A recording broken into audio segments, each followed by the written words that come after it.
নিয়োজিত শিক্ষক ভিক্টৰ দাসে যিটো ঘটনা যোৱাকালি ঘটাইছে আৰু ইতিমধ্যে বিলাসিত অসম কেন্দ্ৰীয় সমিতি আমাৰ মুখ্য প্ৰশাসনিক সচিব শৃংখল চলিহা পেজত এটা ভিডিঅ' ইতিমধ্যে আপলোড হৈছে।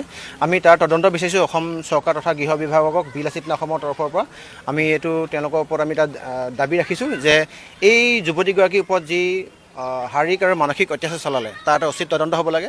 আৰু আমি দেখিবলৈ পাইছিলোঁ যে ভিক্টৰ দাসে আমাৰ শৃংখল চলিহাক কটু সমালোচনা বেয়া বেয়া ভাষা ব্যৱহাৰ কৰি মাকৰ লগত দেউতাকৰ লগত অভব্য আচৰণ ব্যৱহাৰ কৰি তেখেতে কটু সমালোচনা কৰিছিলে। গণতান্ত্ৰিক এটা ব্যৱস্থাত আছোঁ যদিও সমালোচনা কৰা সকলো ৰাইট আছে, কিন্তু তেওঁ যি লক্ষ্মণ ৰেখা ক্ৰছ কৰি হকে বিহকে মানে লম্ফজম্ফ কৰা যিটো চৰিত্ৰ, সেই চৰিত্ৰটোত কিন্তু আমি সঁচাকৈ মানে আঘাত পাইছোঁ। বিলাসিত অসমৰ তৰফৰ পৰা আমি এটাই কথা ক'ব বিচাৰিছোঁ যে আমি আইন আদালত প্ৰশাসনৰ ওচৰত আমি দ্বাৰস্থ বিশ্বাস আছে। আৰু সেই যুৱতীগৰাকী যিগৰাকী যুৱতীক তেখেতে ইতিমধ্যে চৰিয়াইছে বা ঘুচিয়াইছে এটা আবদ্ধ ৰুমৰ ভিতৰত এগৰাকী নিৰীহ যুৱতীক, সেই যুৱতীগৰাকীৰ ওপৰত যে যি মাৰধৰ কৰিছে তাৰ আমাৰ উচিত তদন্ত লাগে আৰু এই বিষয়টো গাপ খাই থাকিব নালাগে। তেখেতে মই চাওক, তেওঁ বিগত দিনত মই তেওঁক বহুতবাৰ লগ পাইছোঁ। আমি ইতিমধ্যে ভাবিছিলোঁ যে এজন মানুহক মানে সম্পদলৈ মানে তৈয়াৰ কৰিব পাৰি নেকি, টানি আনিব পাৰি নেকি। তেখেতক বিভিন্ন ক্ষেত্ৰত আমি দেখিবলৈ পাওঁ, মানুহে তেখেতক যদি আমি ভালকৈ যদি এটা এছেট হিচাপে যদি আমি বনাব পাৰোঁ, আহি থকা দিনত তেখেতৰ পৰা আমি অসমখনে বা ছাত্ৰ ছাত্ৰীয়ে কিবা কিবি পালেহেঁতেন। কিন্তু আমি দেখিবলৈ পাইছোঁ যে বহুচাম ব্যক্তিয়ে তেওঁক মানে একাষৰীয়া কৰি ৰাখিব বিচাৰে। তেওঁ অভব্য আচৰণ বেয়া আচৰণৰ কাৰণে, মদ খাই মাতলামি কৰাৰ কাৰণে তেওঁক মই বহুতবাৰ কৈছোঁ। তেওঁ ঘৰতো আমি ইতিমধ্যে আমি এবাৰ গৈছোঁ, যে মাকৰ যি অৱস্থা তাক দেখি আমি সঁচাকৈ মৰ্মাহত হৈছিলোঁ। আমি ভাবিছিলোঁ যে তেখেতে কিবা অকণমান সলনি হ'ব পাৰে নেকি এখন ভাল সমাজ পালে, কিন্তু আমি দেখিবলৈ পালোঁ তেওঁ মদ খাই যোৱা কালি যিটো মাতলামি কৰিলে, এই মাতলামিটো জোখতকৈ সীমা চেৰাই গ'ল। আৰু এই কথাটো কিন্তু আমাৰ এখন সভ্য সমাজত কেতিয়াও কোনো কাৰণত গ্ৰহণযোগ্য নহয়। আৰু TRP পাছত মানে এনি টাইম দৌৰি থকা যিকোনো ব্যক্তিয়ে কিন্তু অধপতন হ'বৰ কাৰণে বেছি সময় নালাগে। মানে অসম আৰক্ষীলৈ আমাৰ বিশ্বাস আছে, বিগত দিনত অসম আৰক্ষীয়ে তেওঁক ঘৰৰ পৰা চুচৰাই বগাই লৈ আহিছে এনেকুৱা অভব্য আচৰণ কৰাৰ কাৰণে, মুখৰ কোনো লেকাম নথকা কথা কোৱাৰ কাৰণে।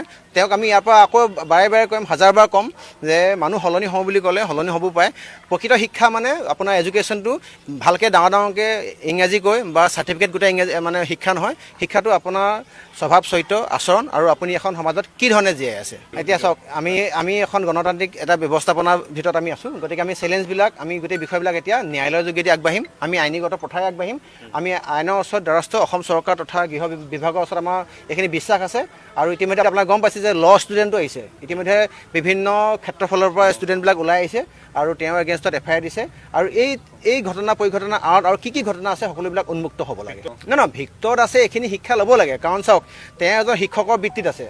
কেতিয়া কোনো কাৰণত তেওঁ চাগে সুস্থ মগজত মদ খাই নথকাহেঁতেন চাগে এইখিনি আবুল তাবুল মই ভাবোঁ নবকিলেহেঁতেন, কিন্তু সুস্থ মগজত তেওঁ এটা কি ঢুকি পাইছেগৈ, এইখিনি কথা ভাল কাম কৰিলে জানো। আৰু এচাম মানুহ এনেকুৱা আছে যিচাম মানুহে কেৱল এনেকুৱা ধৰণৰ মানে অভব্য আচৰণ কৰিলে তেওঁক মানে ভিডিঅ'বিলাক লাইভ আহিলে চাবলৈ বিচাৰে, কিন্তু তেওঁ কেতিয়া কোনো কাৰণত এইটো কথা নাভাবিলে যে মই এইটো বয়সতো সলনি হ'ব লাগে। গতিকে আমি তেওঁ যিখিনি মানে অত্যাচাৰ চলাইছে, যিখিনি তেওঁ সমাজখন বিষাক্ত কৰা এটা পৰিৱেশ সৃষ্টি কৰিলে, ইয়াত চাগে মই নহয় তেওঁ নিজৰ মাকো মানে চাগে দুখত সমভাগী হৈছে। আমি বিচাৰোঁ ভিক্টৰ দাসৰ ক্ষেত্ৰত অসম পুলিচ প্ৰশাসন তথা আইনে বিহিত ব্যৱস্থা লয়। ব্যক্তিগত আত্মীয়ক 3-4জন ব্যক্তিৰ সন্মুখত এনেকৈ অত্যাচাৰ নকৰে, মাৰধৰ নকৰে, মানে চৰকিল ভুকু নিদিয়ে। আত্মীয় হ'লে কোন হ'ব? ভনীয়েক হ'ব। ভনীয়েকক এনেকৈ মৰাৰ ৰাইট সংবিধানে দিয়া নাই। যদি তেখেতৰ প্ৰেমিকা হয়, প্ৰেমিকাক এনেকৈ মৰাৰ ৰাইট সংবিধানে দিয়া নাই। তেখেতৰ পৰিবাৰ নাই বুলি গম পাওঁ, বেলেগ কোনোবাই তেখেতৰ পৰিবাৰক লৈ গৈছে। আৰু যদি তেখেতৰ পৰিবাৰো হয়, তেতিয়াহ'লে কোনো মহিলাক এনেকৈ পুৰুষে মানে হাত লগোৱা অধিকাৰ সংবিধানে দিয়া নাই। কাৰ পুৰুষে হাত লগাব পাৰে? আহি থকা দিনত তদন্ত কৰিলে এই তদন্তৰ ওপৰত ইয়াত অভিযোগ মানে 1 পিছত 2, 2 পিছত 3 বা 4 হ'বগৈ পাৰে। আজি আমি বিলাসিত কামৰূপ জিলা সমিতিৰ তৰফৰ পৰা বিতৰ্কিত শিক্ষক ভিক্টৰ দাসৰ এগেইনষ্টত আমি এখন এজাহাৰ দাখিল কৰিছোঁ। আপোনালোকে সকলোৱে দেখিছে আজি ছ'চিয়েল মাধ্যমত মানে সামাজিক মাধ্যমত এটা ভিডিঅ' ভাইৰেল হৈছে। এগৰাকী যুৱতী তেখেতক মানে এটা কোঠাত আবদ্ধ কৰি মানে শাৰীৰিক আৰু মানসিকভাৱে আমি অত্যাচাৰ কৰা দেখিছোঁ।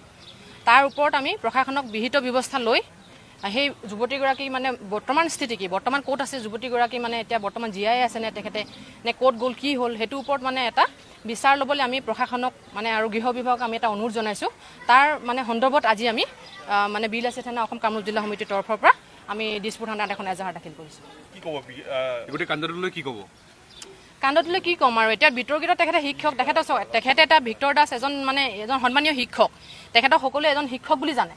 তেখেতে যে এটা সন্মানীয় শিক্ষকৰ নিচিনা এটা বৃত্তিত নিয়োজিত হৈ তেনে এটা কাণ্ড কৰিছে সেইটো কাণ্ড মানে সকলোৱে নিন্দনীয় সকলোৰে কাৰণে নিন্দনীয় এখন সমাজৰ কাৰণে এটা অশুভ বাৰ্তা বুলি মই ক'ম সেইটো কাৰণে আজি আমি দিছপুৰ থানাত এজাহাৰ এখন দাখিল কৰাইছোঁ মহিলাগৰাকীক আপোনালোকে চিনাক্ত কৰিব পাৰিছে নাই বৰ্তমান মহিলাগৰাকী আমি ক'ৰ হয় কি হয় গম পোৱা নাই আমি তেখেতৰ অনুসন্ধান উলিয়াবলৈ আমি চেষ্টা কৰিম এতিয়া আমি মানে এজাহাৰ থ্ৰুতে আমি প্ৰশাসনলৈ এটা মানে অনুৰোধ জনাইছোঁ যাতে মানে মহিলাগৰাকী ক'ৰ হয় কি হয় সেইখিনি অনুসন্ধান যাতে তেওঁলোকে কৰে শৃংখল চলিহাক ফেচ টু ফেচ আহিবলৈ জনাইছে ফেচবুকত ভিডিঅ'ত আছে শৃংখল চলিহাকটো দেখিছে আপোনালোকে বিভিন্ন সামাজিক মাধ্যমত তেখেতক টাৰ্গেট কৰি লৈছে সকলোৱে এতিয়া কথাটো হ'ল তেনেকুৱাটো দেখিবই ন পৰৱৰ্তী পৰ্যায়ত আমাৰ এখন প্ৰেছ মিট দিয়া হ'ব কেন্দ্ৰীয় সমিতিৰ তৰফৰ পৰা আমি জনাইছোঁ অলৰেডি আপোনালোকৰ থ্ৰুদি সকলো অসমবাসী ৰাইজক আমি জনাইছোঁ আমি দুদিন পিছতে আমি এখন প্ৰেছ মিট দিয়াৰ সিদ্ধান্ত লৈছে আমাৰ কামৰূপ জিলা সমিতিয়ে এই প্ৰেছ মিটৰ জৰিয়তে আপোনালোকে সকলোখিনি গম পাব নহয় কথাটো এনেকুৱা ধৰণৰ ভিডিঅ'টো আগৰ পিছৰ বুলি কথা নাহে এগৰাকী ছাত্ৰী হওক বা তেওঁ কোন হয় ভিক্টৰ দাসৰ ছাত্ৰীও হ'ব পাৰে প্ৰেমিকাও হ'ব পাৰে বা আন কোনো হ'ব পাৰে XYZ কিন্তু কথাটো হ'ল কি ছাত্ৰীগৰাকী ন্যায় পাব লাগে তেনেকুৱা ধৰণৰ তেখেতে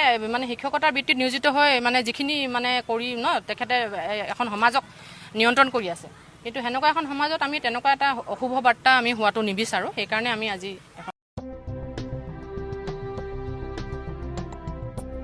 গৰু গাহৰি হাঁহ ছাগলী কুকুৰা আদিৰ বাবে জনপ্ৰিয় দানাৰ নামটোৱেই হ'ল বিয়ম এই অসমৰ উদ্যোগ গতিকে বিতৰকসকলে অতি শীঘ্ৰেই বিয়ম উদ্যোগৰ লগত যোগাযোগ কৰক